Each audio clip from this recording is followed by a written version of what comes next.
안녕하세요. 화목한 삶의 황승현 목사입니다. 오늘은 사사기 5장 19절에서 31절 말씀입니다. 오늘 본문 드보라와 바락의 찬양에서 중심 구절을 찾는다면 31절이 아닌가 싶습니다.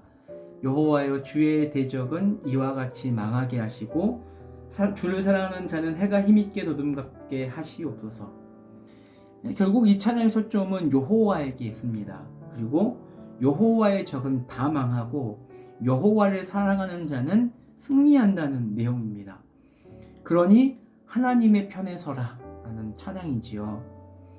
하나님이 사랑하시는 이스라엘이 고통에 부르짖을 때에 외면하지 않고 하나님이 응답하셨습니다. 그리고 그에게 명령하시지요. 다볼산으로 발걸음을 옮겨라.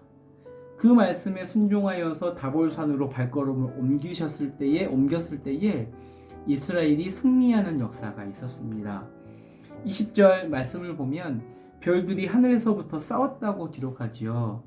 이것은 여러분 하나님과 가나안이 섬기는 신들이 싸웠다는 은유적인 표현입니다. 그렇다고 해서 그들이 믿는 신이 하나님과 견줄 만한 능력이 있어서 싸웠다고 표현한 것이 아닙니다. 그들이 섬기는 신을 너무 가볍게 이기고 이제 이 땅에 내려와서 시스라와 전쟁하려고 합니다. 여러분, 그들이 섬기는 신을 이겼는데 그들의 철병거를 이기는 것은 시군죽 먹기이지요. 하늘에서의 전쟁이 땅으로 이어집니다. 여러분, 이 전쟁에서의 승리는 이스라엘에게 승리를 주시겠다고 약속하신 그 약속을 믿고 그 전쟁에 참여한 자들만 그 영광을 누릴 수 있습니다. 그런데 그 전쟁에 초청했을 때에 참여하지 않는 자들이 있었습니다. 오늘 본문 23절에는 메로스 거민들을 이야기하지요. 시스라와 전쟁에 참여하지 않은 메로스의 거주민들을 저주합니다. 그래서 오늘 본문에서 재밌는 표현은 그들이 이스라엘을 돕지 않은 것이 아니라 여호와를 돕지 않았다고 표현합니다. 여러분, 하나님을 도울 수 있다는 이 표현이 참 재밌는 표현 아닙니까? 근데 여러분, 하나님이 능력이 없어서 도움을 요청한 것이 아니라 그 귀한 사역에 그들을 부르신 겁니다. 그 귀한 사역에 부르셔서 그 영광스러운 승리를 맛보게 하시려는 겁니다. 그런데 그 초청을 거절한 것이지요.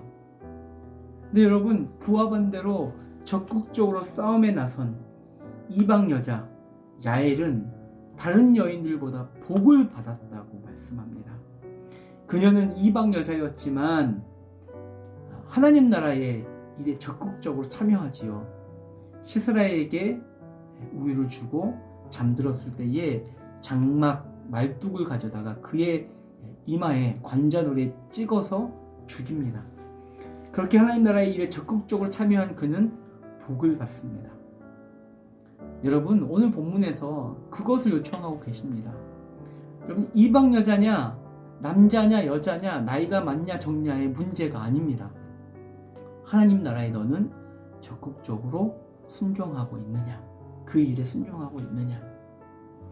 여러분, 메로스 주민들이 왜 시스라와의 전쟁에 적극적으로 참여하지 않았을까요? 가나안 왕 야빈이 의로워서일까요? 그렇지 않습니다. 그가 가지고 있는 철병거가 너무 무서웠기 때문이지요. 만약 이스라엘과의 전쟁에 참여했다가 만약 이스라엘이 지기라도 한다면 분명 그 불똥이 그들에게 튈 것이 분명하기 때문입니다.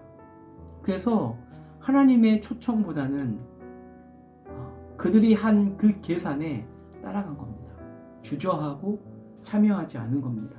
뒷짐지고 서 있었던 겁니다. 이런 우리도 마찬가지입니다. 하나님께서 어떤 사역에 부르시고 하나님 나라의 일에 부르실 때에 혹 내 삶에 불똥 튀지 않을까 계산하면서 주저하고 있지는 않습니까? 여러분, 그것은 하나님께서 계획하신 복과 기회를 잃어버리는 겁니다. 여러분, 하나님 나라와 의를 구하는 대신에 다른 일에 내 시간과 물질, 마음을 투자해서 무언가를 얻을 수 있습니다. 육체적인 안일함을 얻을 수 있습니다. 그러나 그것은 일시적인 만족을 줄 수 있지만 영원한 안식은 줄 수 없다는 겁니다. 그것만으로는 하나님의 인정을 받을 수 없다는 겁니다. 여러분, 우리는 하나님 나라의 일에 적극적으로 참여해야 합니다. 우리 청년들 누군가가 교회 사역을 요청하실 때에 기꺼이 그 일에 오케이 하십시오.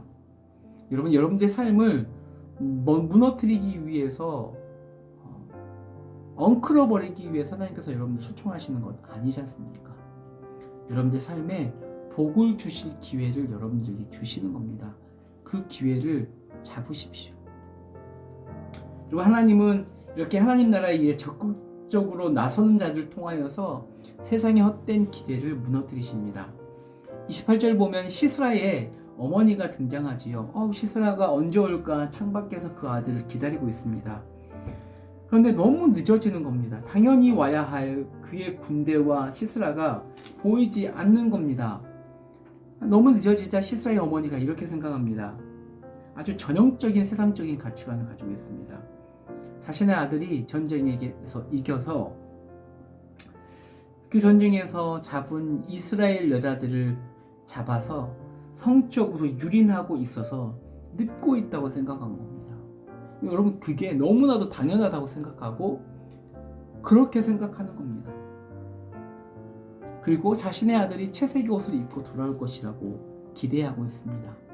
그런데 그의 아들 시스라는 채색 옷이 아니라 오히려 피범벅이 된 시신이 되어 있을 뿐입니다.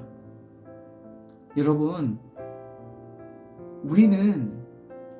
예수 믿는 우리는 세상의 가치관을 따르는 자들이 아니라, 그들이 기대하는 대로 움직이는 자들이 아니라, 그런 세상의 가치관을, 그런 세상의 헛된 기대를 비웃고 무너뜨리는 자들입니다. 그런 자들임을 잊지 말아야 합니다. 오늘 본문에서 전쟁의 승리는 하나님께 달려있다고 이야기합니다. 그리고 우리는 그것을 믿고 참여하면 되는 겁니다. 그분이 함께 하시는 전쟁, 그리고 우리가 출전하기 원하시는 그 전쟁에 하나님을 믿고 참여하십시오. 그 사역에 참여하십시오. 그러면 마지막 말씀처럼 주를 사랑하는 자들은 해가 힘있게 돋는 것처럼 여러분들을 세우실 겁니다. 걱정하지 마시고 그 일에, 주의 사역에 참여하는 여러분들이 되기를 소망합니다. 기도하겠습니다. 하나님, 감사합니다. 오늘도 말씀으로 깨닫게 하여 주시니 참 감사합니다. 하나님께서 우리에게 부르실 때에 우리의 모습은 어떻습니까? 메로스 거민 주민들처럼 계산하고 따지고 이 일을 했을 때에 내 삶이 무너지지는 않을까 걱정만 하고 있지는 않습니까? 그래서 뒷짐지고 서 있지는 않습니까? 그런데 우리 하나님은 하나님의 일에 우리를 부르실 때에 우리의 삶을 망가뜨리기 위해서 부르시는 것이 아니라 더 큰 복을 허락하시기 위해서, 해가 돋음같이 일어서게 하기 위해서 우리를 부르시고 계심을 잊지 않게 해주십시오. 하나님, 교회에서 또 교회 밖에서 주의 나라의 일에 우리를 초청하신다면 기꺼이 순종하며 나아갈 수 있는 우리 귀한 청년들 될 수 있도록, 우리 청년들이 교회에서 꼭 한 가지씩은 주의 나라를 위해서 일할 수 있는 귀한 청년들 될 수 있도록 돼서 그들의 인생이 인정받고 복받는 삶 되게 하여 주십시오. 감사합니다. 예수님의 이름으로 기도드립니다. 아멘.